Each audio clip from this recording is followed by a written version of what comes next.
Hey everyone, my name's Taylor and welcome to the Gaming Shelf. If you love JRPGs and want to stay up to date with the latest news, reviews, and other fun videos, then make sure you subscribe so you don't miss anything. The original Trials of Mana for the Super Famicom had been stranded in Japan for nearly 2 decades. Thankfully, it finally found its way out west in 2019 with the collection of Mana for Nintendo Switch, and less than a year later we now have a full 3D remake. Some might be hesitant after the less than stellar remake of Secret of Mana in 2018, but allow me to quell those concerns here and now. Trials of Mana is a fantastic action RPG that perfectly balances modern updates while still remaining faithful to the original. Features that made it a standout in the 90s, like its unconventional approach to storytelling, still set it apart from its contemporaries today. While some story elements are certainly well worn for the genre, Trials of Mana's classic identity feels like a welcome helping of video game comfort food.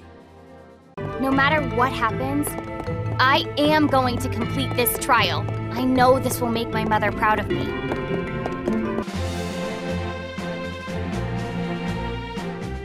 Instead of presenting a traditional video game story, Trials of Mana allows you to tailor your experience in an interesting way.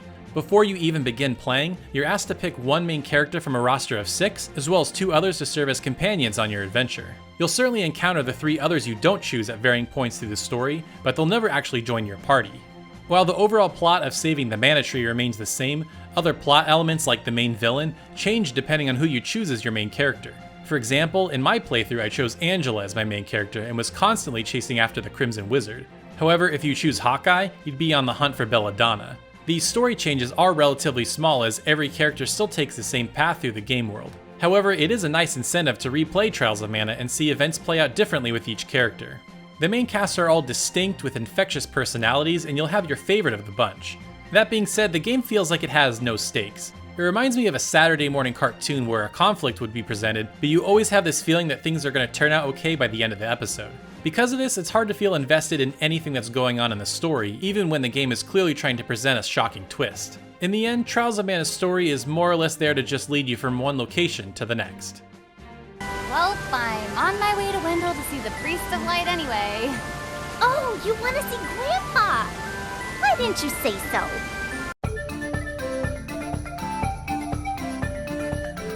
Trials of Mana's design feels like a throwback to a bygone era. Considering how faithful this remake is to the 1995 original, that makes a lot of sense. The main game loop looks something like this. Head to a new town, stock up on new gear, fight your way through a dungeon, and defeat a boss at the end. Rinse and repeat for 20 plus hours. Now that might sound stale, but I actually really appreciate this approach to game design. Everything these days has to be a giant open world, and it was really nice to play something that felt a little more straightforward. Trials of Mana is pretty linear, but even if you get lost or forget what you need to do next, a gold star will always point you in the right direction. 2 elements that really help Trials of Mana from feeling like an outdated relic are its combat and exploration. Combat is a typical action-based system with one button dishing out light attacks and another performing heavy attacks. I've seen quite a few people call the combat button mashy, and while that's certainly true, I think Trials of Mana has some subtle depth to it. For starters, you can customize your characters quite a bit. Every time you level up, you're awarded skill points that you can put into a number of different trees. Each tree gives characters increased stats, new attacks, or passive buffs. At first, you're limited to how many abilities you can equip, but as you change classes, more slots unlock and you can further specialize each character. My original party was Angela, Duran, and Reese. Admittedly, I chose Angela and Reese because they were cute, and Duran because his story overlapped with Angela's. However, after starting a second playthrough with the other 3 characters, I think I actually prefer how they play. Hawkeye attacks quickly with status effects, Kevin is a high damage bruiser, and Charlotte is the best healer in the game. No matter who you choose though, you'll always have a blast in combat. Class changes are available once you satisfy certain conditions like hitting a particular level or obtaining a specific item. Changing classes was one of my favorite parts of Trials of Mana. It was always super cool to see what new abilities and costumes unlocked with each new class change. Something new to this remake is the ability to change costumes without having to change classes. For example, if you don't like how your new class looks but you like its stats, you can always change back to any previous costume. 12 new classes are also available once you finish the main story and a new post-game scenario. While the post-game started to drag near the end, it was a nice piece of content for those who've already experienced the original game. Whoa, hang on! I do not need another trip down your winding memory lane. Just teach me the rest of yesterday's lesson. Exploration in Trials of Mana is not only fun, but incentivized in a few neat ways. The first is through item seeds. Item seeds can be found throughout the world and also obtained by defeating monsters. You can plant these seeds at inns and they quickly grow into helpful items. It's worth taking the time to find these seeds because the more you plant, the higher your seed level will rise. As your level increases, better items will sprout and you'll eventually find better seeds as well. Some of the strongest gear in the game is only available through item seeds, so make sure you take advantage of this system. The other fun facet of exploration are tiny creatures called little cactus. You'll find them hiding throughout the game world. For every 5 you find, you're rewarded with permanent prizes like discounts at shops and occasional boosts in experience points. These critters are a little more tedious to find, but the rewards are well worth the effort.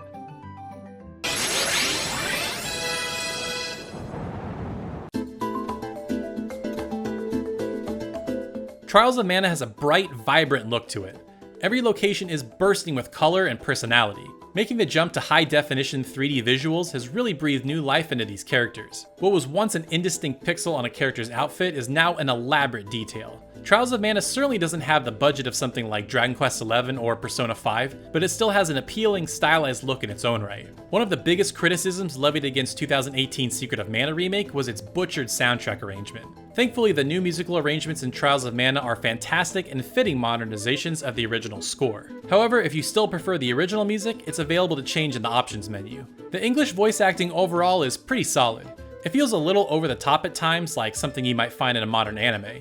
The only negative standout is Charlotte. Her performance is fine, but having her stick to little kid talk both phonetically and in text was pretty irritating. Thankfully, the option to change the audio to Japanese is available.